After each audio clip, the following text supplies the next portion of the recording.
ರಾಜ್ಯ ರಾಜಕೀಯದ ವಿಷಯಗಳ ಬಗ್ಗೆ ಕೇಂದ್ರ ನಾಯಕರ ಜೊತೆ ಚರ್ಚಿಸಲಿಕ್ಕೆ ದೆಹಲಿಗೆ ಹೋಗಿದ್ದಂತ ಸಿಎಂ ಯಡಿಯೂರಪ್ಪನವರು ವಾಪಸ್ ಆಗಿದ್ದಾರೆ. ಕಾವೇರಿ ನಿವಾಸಕ್ಕೆ ಬರ್ತಿದ್ದಂತೆ ಮಾತನಾಡಿದಂತ ಬಿಎಸ್ವೈ ಮೋದಿ, ಅಮಿತ್ ಶಾ, ರಾಜನಾಥ್ ಸಿಂಗ್ ಜೊತೆ ರಾಜ್ಯದ ಎಲ್ಲ ಯೋಜನೆಗಳ ಕುರಿತು ಚರ್ಚಿಸಿದ್ದೇನೆ. ರಾಜ್ಯದಲ್ಲಿ ಪಕ್ಷ ಸಂಘಟನೆ ಬಲಪಡಿಸಬೇಕು ಮತ್ತೆ ಅಧಿಕಾರಕ್ಕೆ ತರಬೇಕು ಅನ್ನುವಂತ ಆಶಯವನ್ನ ವ್ಯಕ್ತಪಡಿಸಿದ್ದಾರೆ.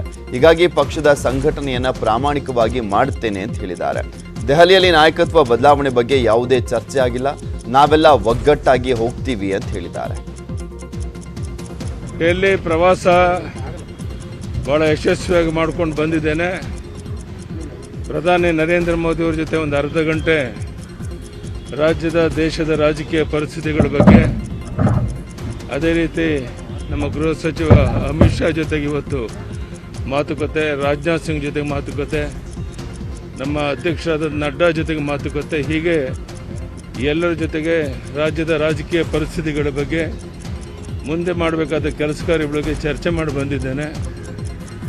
ಒಂದು ರೀತಿ ಭಾಳ ಯಶಸ್ವಿಯಾದಂಥ ಭೇಟಿ. ಜುಲೈ 26ಕ್ಕೆ ಬಿಎಸ್ವೈ ಶಾಸಕಾಂಗ ಸಭೆಯನ್ನ ಕರೆದಿದ್ರು, ಆದ್ರೀಗ ದಿಢೀರನೆ ಸಭೆಯನ್ನ ರದ್ದು ಮಾಡಿದ್ದಾರೆ. ದಿಢೀರನೆ ಯೋಜನೆಯನ್ನ ಬದಲಿಸಿರುವಂತ ಸಿಎಂ ಜುಲೈ 25ರಂದು ಸಂಜೆ ಬಿಜೆಪಿ ಪಕ್ಷದ ಶಾಸಕರಿಗೆ ಔತಣಕೂಟವನ್ನು ಏರ್ಪಡಿಸಿದ್ದಾರೆ. ಮರುದಿನ ಜುಲೈ 26ರಂದು 2 ವರ್ಷ ಪೂರೈಸಿದ್ದಕ್ಕಾಗಿ ವಿಧಾನಸೌಧದ ಬ್ಯಾಂಕ್ವೆಟ್ ಹಾಲ್ನಲ್ಲಿ ಅಭಿನಂದನೆ ಹಾಗೂ ಸಾಧನಾ ಸಮಾವೇಶ ನಡೆಸಲಿದ್ದಾರೆ. ಇನ್ನು ಜುಲೈ 26ರೊಳಗೆ ಎಲ್ಲಾ ಫೈಲ್ ಅನ್ನು ಮುಗಿಸಿ ಅಂತ ರಾಜ್ಯ ಸರ್ಕಾರದ ಮುಖ್ಯ ಕಾರ್ಯದರ್ಶಿ ಕಚೇರಿಗೆ ಸಿಎಂ ಸೂಚನೆಯನ್ನ ನೀಡಿದ್ದಾರೆ ಅನ್ನುವಂತ ಮಾತುಗಳು ಕೂಡ ಕೇಳಿ ಬರ್ತಾ ಇದ್ದಾವೆ. 500 ಕೋಟಿ ರೂಪಾಯಿ ನಿಧಿ ನೀಡಿ ಒಕ್ಕಲಿಗ ಅಭಿವೃದ್ಧಿ ನಿಗಮ ಸ್ಥಾಪನೆಗೆ ಸರ್ಕಾರ ಆದೇಶವನ್ನು ಮಾಡಿದೆ. ಒಕ್ಕಲಿಗ, ಗೌಡ ರೆಡ್ಡಿ, ಹೆಗ್ಗಡೆ, ಗಂಗಾಡ್ಕರ್, ದಾಸ, ಮರಸು ಒಕ್ಕಲಿಗ ಸೇರಿದಂತೆ ಎಲ್ಲ ಉಪಜಾತಿಗಳ ಸಮಗ್ರ ಅಭಿವೃದ್ಧಿಗಾಗಿ ನಿಗಮ ಸ್ಥಾಪನೆಗೆ ಸರ್ಕಾರ ಆದೇಶವನ್ನು ಮಾಡಿದೆ. ವೀರಶೈವ ಲಿಂಗಾಯತ ಅಭಿವೃದ್ಧಿ ನಿಗಮ ಸ್ಥಾಪನೆ ವೇಳೆ ಒಕ್ಕಲಿಗ ನಿಗಮವನ್ನು ಸ್ಥಾಪಿಸಬೇಕೆಂಬ ದೊಡ್ಡ ಆಗ್ರಹ ಕೇಳಿಬಂದಿತ್ತು. ಅಂತಿಮವಾಗಿ ನಿಗಮ ಸ್ಥಾಪನೆಗೆ ಆದೇಶ ಸಿಕ್ಕಿದೆ. ವಿಪಕ್ಷ ನಾಯಕ ಸಿದ್ದರಾಮಯ್ಯ ದೆಹಲಿಗೆ ಬರುವಂತೆ ಹೈಕಮಾಂಡ್ ನಾಯಕರು ಬುಲಾವ್ ಕೊಟ್ಟಿದ್ದಾರೆ. ಹೀಗಾಗಿ ಸೋಮವಾರ ಮಾಜಿ ಸಿಎಂ ಸಿದ್ದರಾಮಯ್ಯ ದೆಹಲಿಗೆ ತೆರಳಲಿದ್ದಾರೆ. ಮಂಗಳವಾರ ಕಾಂಗ್ರೆಸ್ ವರಿಷ್ಠರನ್ನ ಭೇಟಿಯಾಗಲಿರುವಂತ ಸಿದ್ದು ಪಕ್ಷ ಸಂಘಟನೆ ಸೇರಿದಂತೆ ಮುಂದಿನ ಸಿಎಂ ಅಭ್ಯರ್ಥಿಯ ವಿಚಾರಕ್ಕೆ ಸಂಬಂಧಪಟ್ಟಂತೆ ಆ ಗೊಂದಲದ ಬಗ್ಗೆನೂ ಕೂಡ ಚರ್ಚೆಯನ್ನ ನಡೆಸಲಿದ್ದಾರೆ.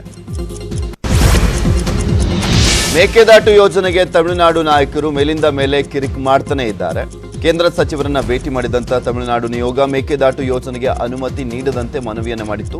ಅಲ್ಲದೆ ಸಿಎಂ ಸ್ಟಾಲಿನ್ ಇಂದು ರಾಷ್ಟ್ರಪತಿ ಭೇಟಿಗೂ ಕೂಡ ಮುಂದಾಗಿದ್ದಾರೆ. ಎಲ್ಲ ಬೆಳವಣಿಗೆಗಳ ಬಗ್ಗೆ ಮಾತನಾಡಿರುವಂತ ಸಿಎಂ ಯಡಿಯೂರಪ್ಪ, ಮೇಕೆದಾಟು ಯೋಜನೆಗೆ ನಾವು ಅನುಮತಿಯನ್ನ ಪಡಿತೇವೆ. ತಮಿಳುನಾಡಿಗೆ ಈ ಯೋಜನೆಯಿಂದ ಯಾವುದೇ ತೊಂದರೆ ಆಗಲ್ಲ, ಯಾವುದೇ ಕಾರಣಕ್ಕೂ ಮೇಕೆದಾಟು ಯೋಜನೆ ನಿಲ್ಲೋದಿಲ್ಲ ಅಂತ ಹೇಳಿದ್ದಾರೆ. ಕರ್ನಾಟಕ, ತಮಿಳುನಾಡು ಎಲ್ಲರೂ ಅಣ್ಣ ತಮ್ಮದರಂತೆ ಬದುಕೋಕ್ಕೆ ಒಂದು ಒಳ್ಳೆಯ ಅವಕಾಶ ಇರುವಂತದ್ದು. ಆದ್ದರಿಂದ ಈ ಮೇಕೆದಾಟು ಯೋಜನೆಗೆ ಅಗತ್ಯ ಅನುಮತಿಯನ್ನು ನಾನು ಪಡ್ಕೊತೇನೆ. 100ಕ್ಕೆ 100 ಇದರಿಂದ ಅವರು ಯಾವುದೇ ಪಕ್ಕದ ರಾಜ್ಯಗಳಿಗೆ ತೊಂದರೆ ಇಲ್ಲದೇ ಇರೋದ್ರಿಂದ ಇದಕ್ಕೆ ಅವಕಾಶ ಮಾಡಿಕೊಡೋಕ್ಕೆ ನಾನು. ಮೇಕೆದಾಟು ಯೋಜನೆ ಜಾರಿ ವಿಚಾರವಾಗಿ ಮಾತನಾಡಿದಂತ ವಾಟಾಳ್ ನಾಗರಾಜ್ ಸಿಎಂ ವಿರುದ್ಧ ಕಿಡಿಕಾರಿದ್ದಾರೆ. ಯಡಿಯೂರಪ್ಪ ಅವರು ಯೋಜನೆ ಜಾರಿಗೊಳಿಸುವುದಾಗಿ ದೆಹಲಿಯಲ್ಲಿ ಹೇಳಿದ್ದಾರೆ, ಆದರೆ ಅವರಿಗೆ ಕೇಂದ್ರ ನಾಯಕರು ಯಾವುದೇ ಭರವಸೆಯನ್ನ ಕೊಟ್ಟಿಲ್ಲ. ನೀವು ತಮಿಳುನಾಡು ಸಿಎಂಗೆ ಪತ್ರವನ್ನ ಬರೆದಿದ್ದಾದರೂ ಯಾಕೆ ಕೇಂದ್ರ ನಾಯಕರು ನಿಮಗೆ ಭರವಸೆಯನ್ನು ಏಕೆ ನೀಡ್ತಿಲ್ಲ ಅಂತ ಪ್ರಶ್ನೆ ಮಾಡಿದ್ದಾರೆ. ವಿಜಯಪುರಕ್ಕೆ ಭೇಟಿ ನೀಡಿದಂತ ಕೆಪಿಸಿಸಿ ಅಧ್ಯಕ್ಷ ಡಿಕೆ ಶಿವಕುಮಾರ್ ದೇವರ ಹಿಪ್ಪರಗಿ ತಾಲೂಕಿನ ಪಡಗಾನೂರು ತಾಂಡಾದಲ್ಲಿ ಸಂವಾದವನ್ನ ನಡೆಸಿದ್ದಾರೆ. ವೇದಿಕೆ ಕೆಳಭಾಗದಲ್ಲೇ ಕುಳಿತಂತ ಡಿಕೆಶಿ ಜನರ ಕಷ್ಟವನ್ನು ಆಲಿಸಿದ್ರು.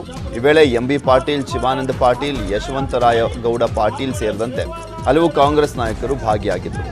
ಆದರೆ ಕೈ ನಾಯಕರ ಸಂವಾದದ ವೇಳೆ ಸಾಮಾಜಿಕ ಅಂತರ ಅನ್ನುವಂಥದ್ದು ಮಾಯವಾಗಿತ್ತು.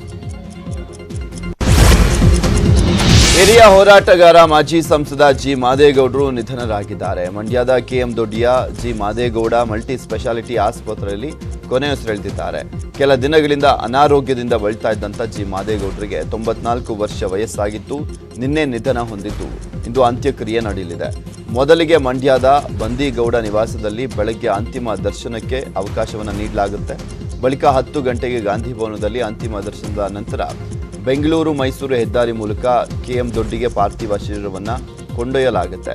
ಕೆಎಂ ದೊಡ್ಡಿಯ ಭಾರತಿ ಕಾಲೇಜಿನಲ್ಲಿ ಕೆಲ ಹೊತ್ತು ಅಂತಿಮ ದರ್ಶನದ ಬಳಿಕ ಮಧ್ಯಾಹ್ನ 3ಕ್ಕೆ ಹನುಮಂತ ನಗರದಲ್ಲಿ ಅಂತ್ಯಕ್ರಿಯೆ ನಡೆಯಲಿದೆ.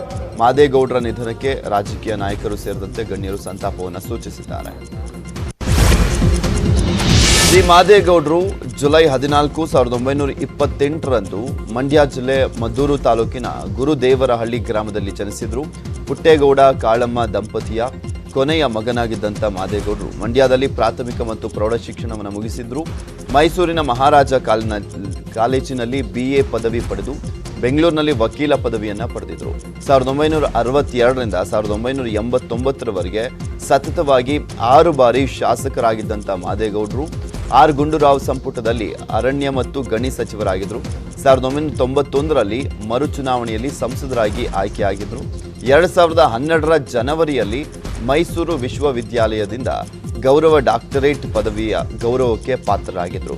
ಮಂಡ್ಯ ಜನರ ಜೀವನಾಡಿ ಕಾವೇರಿಗಾಗಿ ಆ ಒಂದು ಹೋರಾಟದಲ್ಲಿ ಸದಾ ಮುಂಚೂಣಿಯಲ್ಲಿ ಇರ್ತಾ ಇದ್ರು ಮಾದೇಗೌಡರು.